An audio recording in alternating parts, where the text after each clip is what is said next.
I am Wilhelm Helsingius, and I have psychology and cognitive psychotherapy degrees. Welcome to episode 13 of the Love Unconditionally Handbook. I begin this section by exploring the theme of confidence, or rather, self-awareness. Do you have strong self-confidence? Would you like to have more of it? To me, confidence can sometimes be misleading, even deceptive.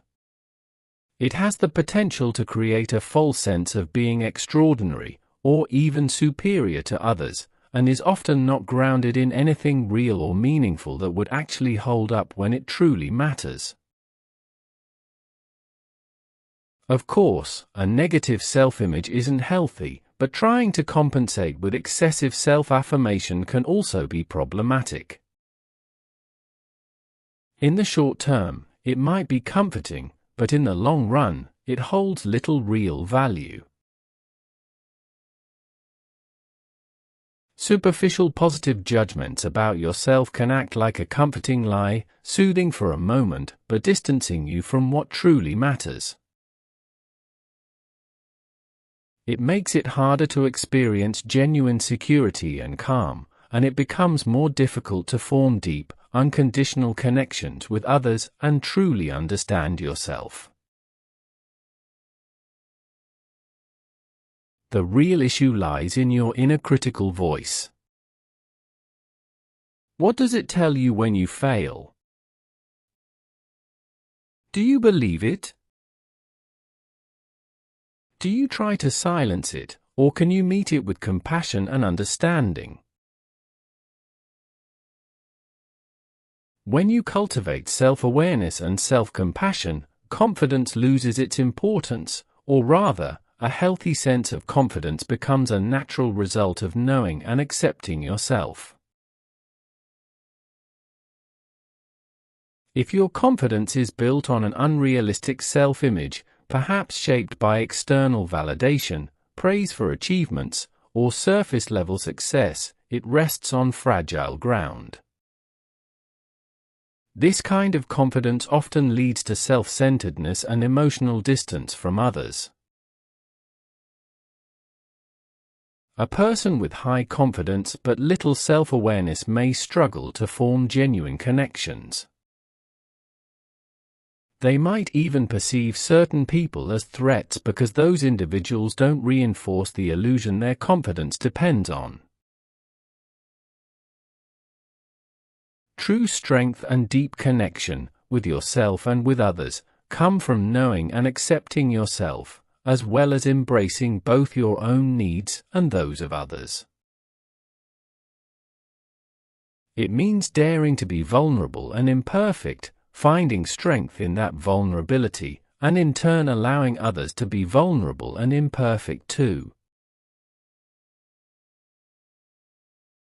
When you can meet yourself with compassion and embrace who you are, a deeper connection with both yourself and those around you emerges. And it is that connection, not external facades or self-righteousness, that brings true joy and meaning in life. Moving on to criticism, the key to growth and self-insight. How do you handle criticism? Can you receive it with gratitude, or does it feel threatening? Do you see criticism as an opportunity to grow, or as something you need to defend yourself against? Receiving criticism requires discipline. Many people find criticism, or feedback, intimidating because it is often perceived as negative. But how can we grow as human beings and become better people if no one dares to tell us how they experience us? This doesn't mean that we should listen to everyone, or let ourselves be defined by people who don't care about us or don't wish us well. The importance of listening. As humans, we often want to be heard. But true growth begins with listening. Listening, especially to criticism, is not only a foundation for personal development but also beneficial for your well-being. When you truly listen, you slow down, calm your heart, and give yourself space to simply be, rather than constantly pushing to make your voice heard. Listening to criticism, and genuinely absorbing what others have to say, can open the door to personal growth, deeper self-awareness, and emotional resilience. The ability to receive criticism is also the ability to be vulnerable in front of others. Criticism as a path to learning. Author and motivational speaker Wayne Dyer speaks about the value of seeing oneself as a student. When you adopt a student's mindset, open to learning from everything and everyone, you allow yourself to reach your full potential. A student remains open to new perspectives and skills. They give themselves permission to grow and evolve. In contrast, someone who sees themselves as an expert may shut the door to new insights, unintentionally limiting their own development. Stay eager to learn. Every person and every experience has the potential to be a teacher, whether it's a conversation, a book, a child's question, or a lecture. Each moment holds the possibility of new understanding. A Japanese proverb says, "You cannot learn anything while you are speaking." What is more important to you, expressing your own thoughts and opinions, or truly listening and understanding what someone else is trying to share with you? Approaching criticism with an open mind allows you to grow. In this mindset, you may even feel gratitude toward those who care enough about you to offer honest feedback. If you find yourself reacting negatively to criticism, pause. Breathe. Ground yourself in the moment. Understand and forgive yourself for your reaction, and appreciate the person who took the time to share their perspective with you. Remember, if your loved ones didn't care about you, they wouldn't bother to offer criticism. Honest feedback is a sign of care and commitment. If criticism feels threatening, it's often because it challenges your ego or the image you have of yourself. But criticism does not threaten you as a person, it only challenges the self-perception you've constructed.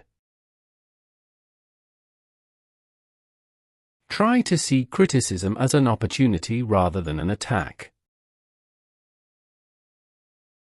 If you approach it with presence and a learner's mindset, it can help you become a better version of yourself.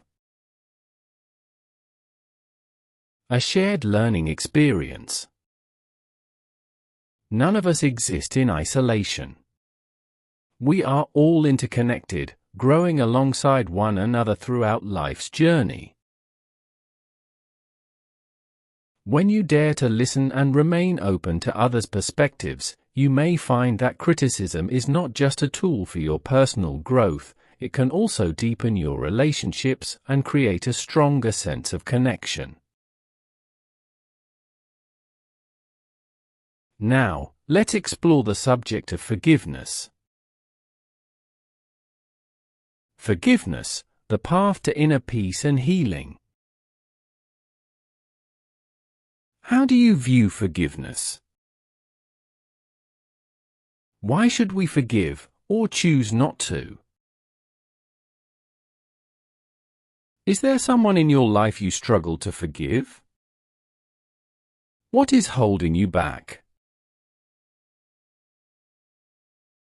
How does it feel to carry the weight of something you have not forgiven? I believe that when we refuse to forgive, we bind ourselves to the past, clinging to negative thoughts. It becomes a burden that prevents us from feeling well and moving forward. Why do we forgive or refuse to forgive? Have you ever considered why you are unwilling to forgive? Is it for your own sake, or are you waiting for the other person to act in a certain way? It is important to understand that by holding on to resentment, you are poisoning yourself completely unnecessarily. If you need someone else to do something before you can forgive, you are giving them control over your own well-being. Speaker and author Byron Katie's analogy of the bite and the poison. Byron Katie compares being wrong to being bitten by a snake. The bite is the event itself, the wrongdoing, the injustice. It has already happened, and you cannot change it. Over time, the wound from the bite heals, especially if you accept what happened and allow it to be a learning experience. The poison, however, is your anger, bitterness, and inability to forgive. This is what continues to spread within you, causing real harm long after the event itself is over. And just like snake venom, only you can remove it from your system. If the poison remains, it's because you haven't let go of it. Buddha once said, "You will not be punished for your anger will punish you." What happens when we refuse to forgive? Holding on to anger and blaming others can feel satisfying in the moment. But in the long run, it only sustains the poison within yourself. Think of a time when someone treated you unfairly. Try to recall the event in as much detail as possible. Do you still feel anger or resentment? Do you struggle to let go of what happened? Now, try to connect with what you truly felt at that moment, or what you feel now as you reflect on it. Accept that feeling without judgment. You had every right to feel the way you did, and it is important to give yourself space to process it. A step toward forgiveness. If it feels difficult to connect with your feelings, be gentle with yourself. The most important thing is not to judge yourself or place blame on yourself for what happened. Once you are in touch with your feelings, you can, within your own mind, say something to the person who hurt you. Remember, this is a safe space. The person cannot hear you or hurt you again. Here, you can express whatever you need to. After saying what you need to, remind yourself that your feelings are valid. You can tell yourself, "It's okay. I am allowed to feel what I feel and to need what I need. I did my best, and what happened was not my fault." After allowing yourself to feel and express what you needed, try sending compassion and love to yourself. If you are able, extend that compassion to the person who hurt you. Instead of holding on to anger or resentment, try to see them as a flawed human being, just as we all are. When you meet your pain with understanding and send compassion to the one who wronged you, you begin to heal. Forgiveness is not something you do for the other person, it is a gift to yourself. You free yourself from the past and release the poison of anger and bitterness. In that freedom, you will find peace, healing, and the strength to move forward. If you succeed in this, you will feel a sense of relief and inner calm, rather than the tension, anxiety, or stress that holding on to anger has created within you. Do you still carry something unsaid within you? Is there something unresolved in your heart, something you still hold onto from a situation where someone wronged you?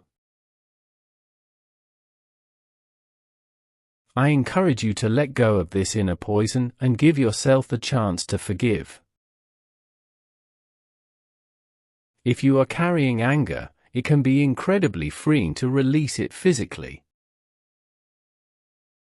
Go into nature or a private space where you can scream without worrying about disturbing others.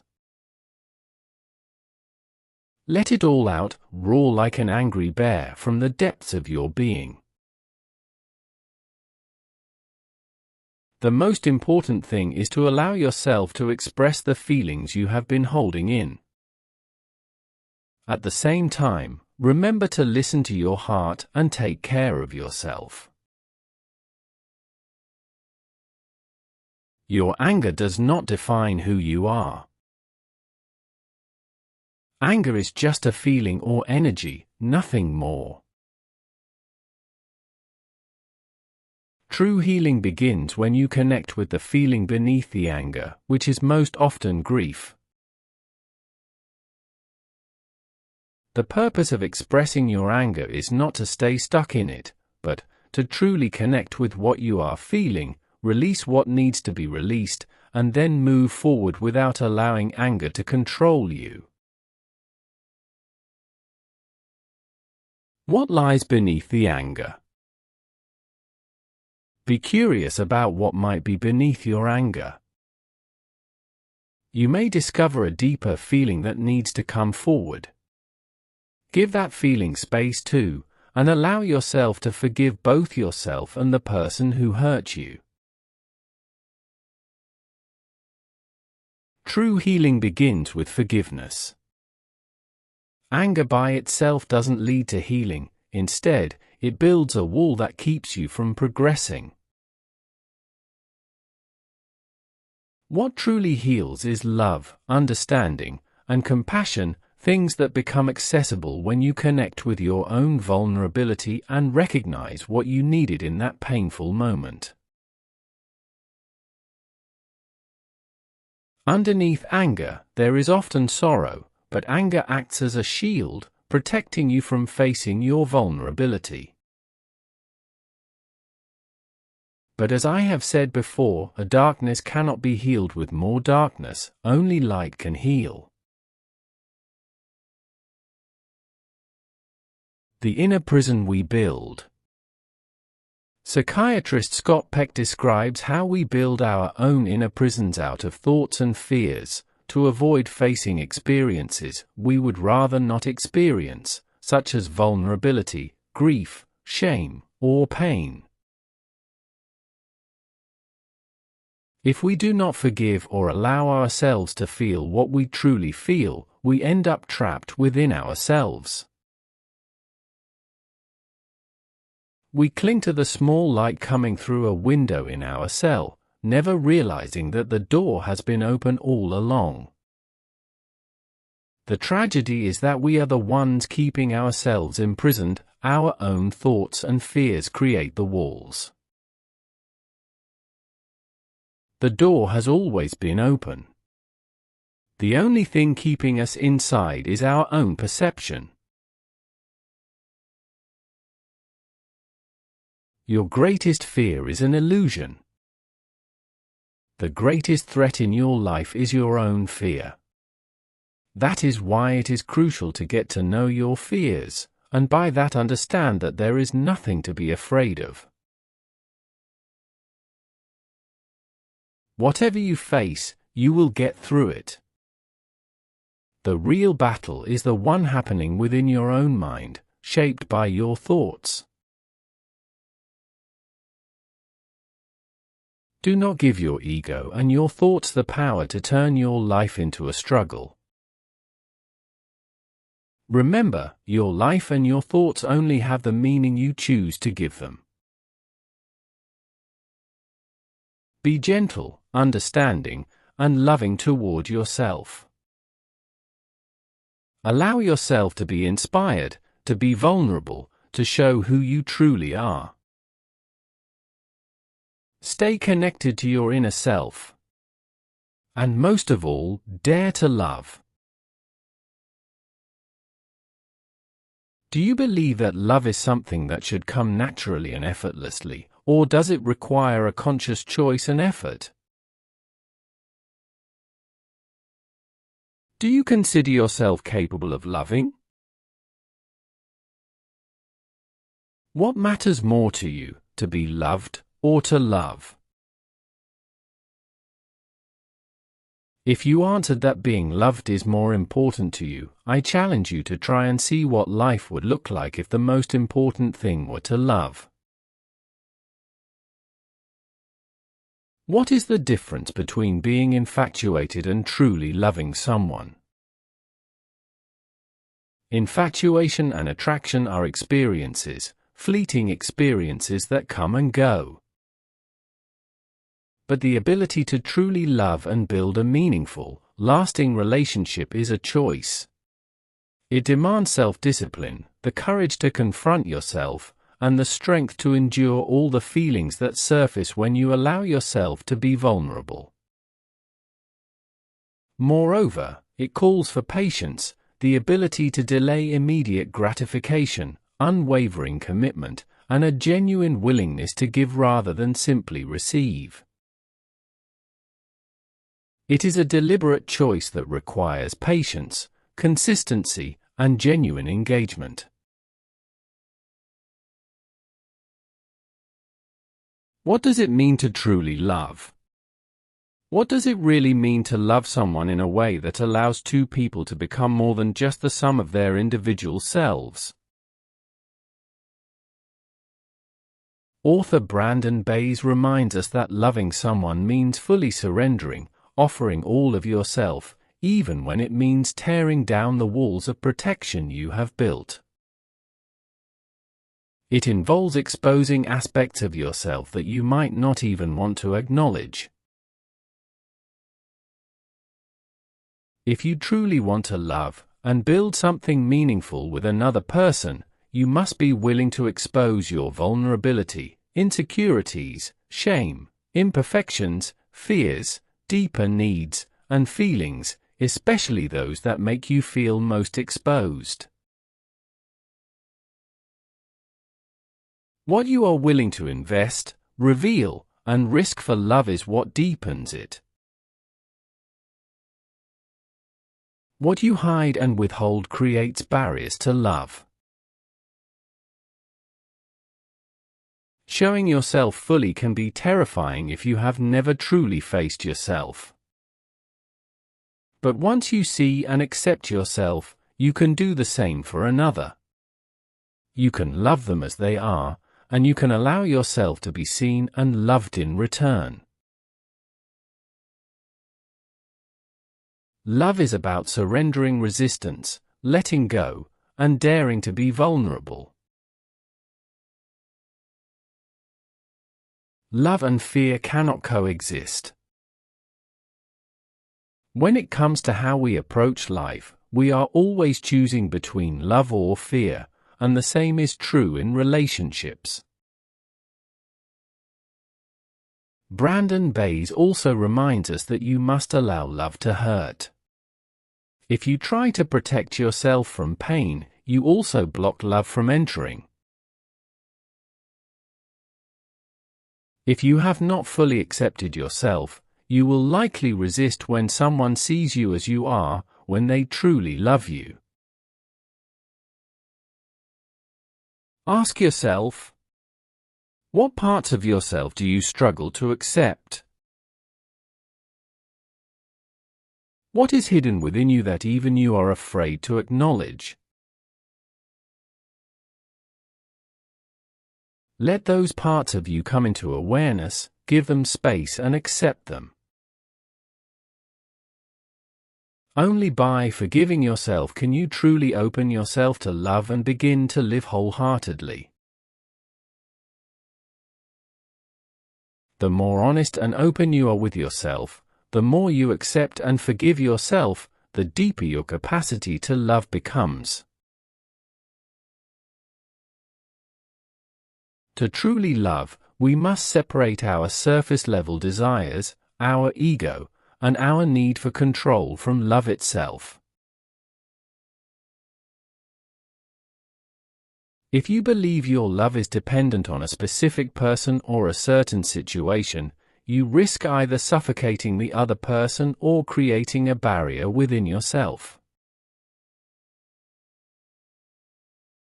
Your ability to love does not depend on a specific person, even if someone may help you access the love within you. But if your ability to love is conditional upon a specific person, it means you will start creating expectations and demands, which can lead to disconnection and inner emptiness.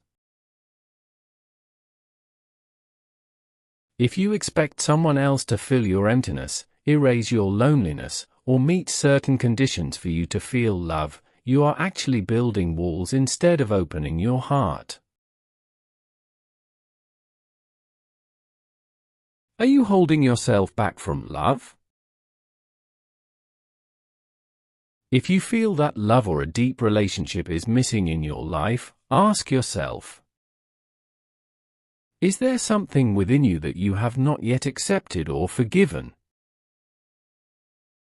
That may be the very thing preventing you from fully loving. Loving is a choice. It involves accepting the discomfort your ego experiences when its desires aren't instantly fulfilled. Love is about giving, caring, and deeply connecting, without conditions, without demands. To love someone deeply and genuinely means having the capacity for empathy, the ability to tune into another person's feelings, perspectives, and needs. As previously noted, it's not just about feeling something strong, but about the willingness to understand and acknowledge the other person as an independent human being with an inner life as rich as one's own. Love, in this sense, requires a conscious choice to identify with the other, to see their joy, pain, fear, and dreams as meaningful, almost as if they were your own.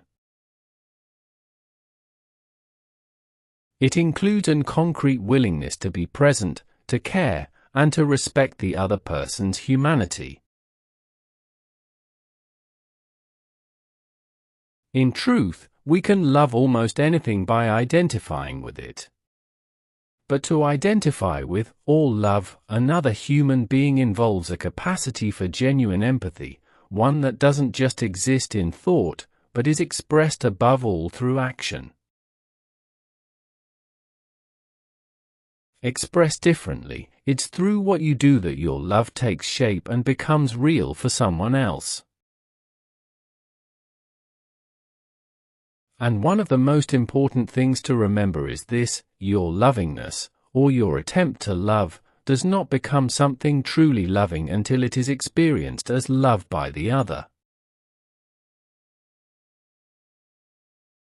That's why we were given intelligence, so we can be mindful of others and shape our well-meaning actions in ways that truly serve the needs of whoever we're interacting with, be it a human or an animal. And if we look at the difference between how the Western world tries to realize the good or relate to what we feel drawn to, in contrast to what traditional Eastern wisdom teaches, we might use flowers as an example. When we see a beautiful flower, we might pick it, wanting to possess it. But someone guided by Eastern wisdom, someone who identifies with the flower, who truly loves it, will instead water it and make sure it's growing in nourishing soil. Could this metaphor apply to how we are in romantic relationships, or with each other in general?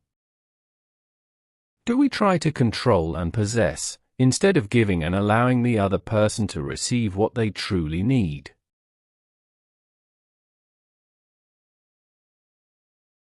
Do you agree that your love isn't truly love until someone actually experiences it as love?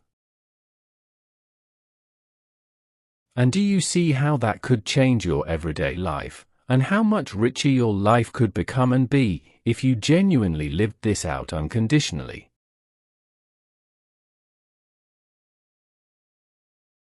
Could it be time for an exercise? This exercise could help you develop your capacity for empathy, your ability to identify with another person, and thereby to love more consciously and genuinely. A way to practice loving, with empathy, identification, and presence. Purpose: to train your ability to feel empathy, to practice identifying with another human being, and to express love through mindful presence and action. Step 1. Choose a person. Select someone in your life. It could be someone you love, someone you're in conflict with, or even a stranger you've recently encountered. Step 2. Sit in stillness, approximate 5 to 10 minutes. Sit quietly, close your eyes if you like, and imagine this person in front of you. Remind yourself that they have an inner life just as complex as your own. They carry wounds, fears, hopes, dreams, and vulnerabilities, just like you. Ask yourself, what might it feel like to be them right now? How does the world look from their perspective? What have they been through that may have shaped them into who they are today? What might they be longing for at this moment? What might they be afraid of? What does safety or joy mean to them? When do they feel loved and seen? Step 3. Feel into it. Notice what arises within you as you ask these questions. Try not to judge, but simply feel and stay open and compassionate, as if you were walking in their shoes. If you feel resistance, just acknowledge it, but try to continue with genuine curiosity and a sincere desire to understand them on an emotional level. Step 4. Take a loving action. Choose a simple, concrete action that can express your empathy or understanding, something that shows you truly understand what it feels like to be them. It could be listening more attentively, writing an honest and loving message, asking how they're really doing, or simply being there with your whole presence, and trying to show with every cell in your body your wholehearted compassion, without trying to fix or solve, repair, cheer up anything or anybody. Ask yourself, how can I show that I see you, care about you, and understand you, not just through words, but through action? Step 5. Reflect. After the action, what was it like to try to love in this way? What did you learn about the other person and about yourself? Did your action come across as love? How did you check whether the other person experienced it as genuine love? You can repeat this exercise with different people and in different situations. The more you practice stepping into another person's inner world, by identifying with them and cultivating empathy, the more your ability to love with presence, sensitivity, and action will grow. And it's that kind of love that becomes real for the other person. Can you love without a relationship? Many people believe they cannot experience love fully unless they are in a romantic relationship. But is that really true? What do you think? Can you love deeply, even if you are not in a partnership? I believe that the most important thing for a mature, whole individual is not to seek love, but to allow themselves to love. Of course, it is natural to long for connection, to be heard, to receive compassion, and to be accepted, especially in difficult times. But love is not something we must wait to receive. It is something we should choose to give. Unconditional love. Are you ready for a relationship where unconditional love is more important than simply being yourself, especially if being yourself means holding on to habits and behaviors that prevent you from experiencing real love and getting what you both truly need on a deeper level? Measure your readiness for such a relationship by reflecting on how well you can accept and show compassion unconditionally. How much you are willing to forgive, both in yourself and in your partner. How prepared you are to endure discomfort, or to let your ego suffer when you don't immediately get what you want. How deeply do you truly know your partner? Their fears, their dreams, their emotional needs. A strong, secure, and fulfilling relationship is not built by trying to change your partner, but by changing yourself and the way you relate to them. When you talk to your partner, do you focus more on your own needs, or do you acknowledge the meaningful connection you share? What matters most is not the type of relationship you have, but how you choose to engage with it. Love is always present, but it takes courage to embrace the opportunities your relationship offers and to make love a reality in your life. Try to remember. If you want more compassion and understanding, life gives you the opportunity to show more compassion and understanding. And if you seek love, life offers you the chance to love unconditionally and wholeheartedly. Most importantly, try to not forget, you cannot receive what you are not willing to give.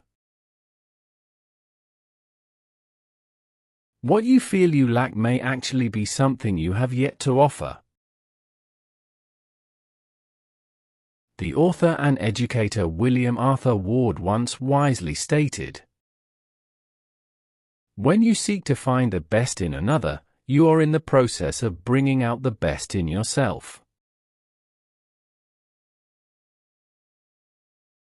Thank you for listening all the way to the end of this episode. If you found anything in this episode interesting or helpful, I'd really appreciate it if you clicked the like button and shared a few words about your thoughts on the content of this handbook. Most importantly, it helps others find this as well.